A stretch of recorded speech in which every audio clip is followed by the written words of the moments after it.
What's up YouTube, this is DWS Darius, and right now you're looking at the 40-gallon reef tank. Now I haven't done a video in this tank in a while, and that's mainly because I really don't like filming this tank because my cameras can't pick up the true colors of this tank. Right now you see a little purplish tint if I turn on all the blue lights. Now what I see in a person is blue, but what you guys see is purple, and I just hate that effect. You can't see the corals for how they truly look. And that's what kept me from making videos. However, I decided just to give you guys a little update. Right now, I just turned the lights on maybe 15 minutes ago. The entire fish room is shut down because it's late at night. But I just wanted to give you guys an update on this tank. I don't have too much time during the day to record this tank, so I had to wake them up at night just to give you guys a look at what's been going on. Now, as you can expect, the corals are asleep, the fish are asleep, so you won't be able to see everything as it fully is during the daytime. So stay tuned to the end of this video and I'll have a clip from daytime action, just how the corals look when everything is just alive and flowing throughout the day. But for now, let me just show you what's been going on with this tank. Okay YouTube, so this tank has been running now for almost a year now. In January we'll make it a full year, and it's been pretty much a smooth run. This tank is just so alive, so active. I love the fact that everything in this tank is just alive. Now, when keeping reef tanks, one of the best things about it is just there's so many different departments, so many different ways of keeping your reef, so many different just parts of this reef keeping hobby. It's just so much to learn. It's just so exciting. So yeah, this has been a very fun tank to keep. Now, as far as the fish, I still have my pair of clownfish, and it seems like they're trying to host this little group of mushrooms. Now the mushrooms don't really, right now the lights, as I said before, just came on, so they're not really expanded. But yeah, they spend a lot of time around these mushrooms, so that's pretty cool. I also have my 6-line wrasse, as you saw in my previous video. He's currently hiding because, as I said before, the lights just came on. And I also have a pair of pajama cardinals, one of which is right there. I have 2 skunk cleaner shrimp now. I had 3. The other day I found one stuck to the filter intake. Now I don't think that he was just swimming by and got stuck. These are very smart creatures. I think he was attacked by this little greedy punk right here, and that's my emerald crab. Now ever since he molted his first shell, he's gotten twice the size and twice as greedy. He doesn't eat algae as he used to. Now he wants flakes and whatever I feed the fish. And even if I stick my hand in there, he'll attack my hand. He just ran, but look, you see him? So yeah, he's been very greedy, and I think he's the cause of the death of that last cleaner shrimp. So I think I'm going to get rid of this guy because I can't have him killing my awesome cleaner shrimp. Other inhabitants in this tank include some hermit crabs. Now I started off with about 30 blue leg hermit crabs.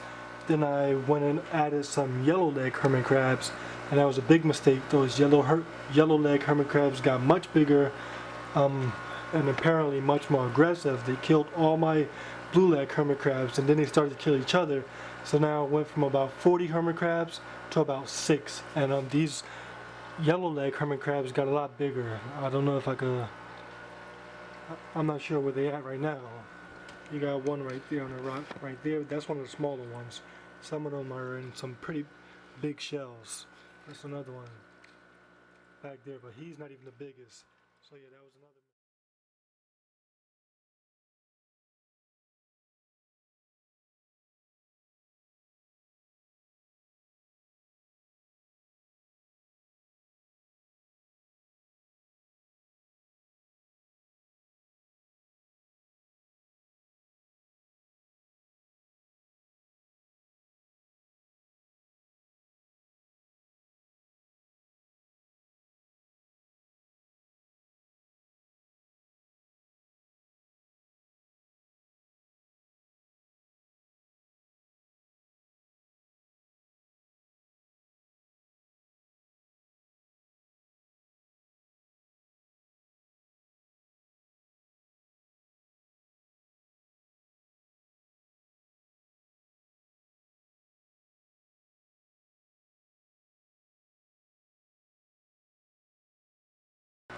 And lastly, as far as corals, now as I said before, the lights just came on, so the corals are not fully awakened.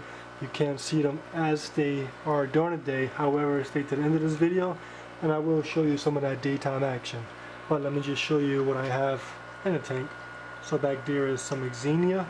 That was the first coral I added to the tank. It started off growing pretty fast and then it just made a complete stop. And now it's trying to pick up speed again with its growing. If you look right there, those yellow in the back are my yellow polyps. Ever since I moved them to the higher part of the tank with more flow, they've been doing very nicely. As you can see, the light's only been on for 15 minutes. Well, now about 20 minutes. And you're fully open. So these corals prefer higher light, higher flow, from my experience, and they do great. Up here I have 2 pieces of trumpet coral. I started off with 1 piece, and then I was trying to add it to the rocks and I broke it, so I guess I fragged it by mistake, and I have those 2 pieces up there. Right here I have a little frag of green star polyps.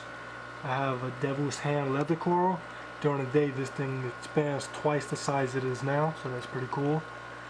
Right here I have that aggressive galaxea coral. I'm probably pronouncing it wrong, but when I first got this, you guys saw how it had sweeper tentacles about 6 inches long. What I did was move it to a more separated area with lower flow, and the more flow this coral has, the longer the sweeper corals will be. I put it with lower flow, and I really don't get too many long sweeper tentacles. The longest I've seen at this spot is about 2 inches, and that's really good compared to the 6-inch sweepers that I saw originally on this guy. Back here we have a red acorn coral. At night you can see when it's just all its little sweepers come out, trying to find what it can get. Right next to there I have my torch coral. This is a very beautiful coral. Of course right now it isn't looking so good because it's not fully extended, but stick to the end of the video, you'll see how beautiful this coral really is.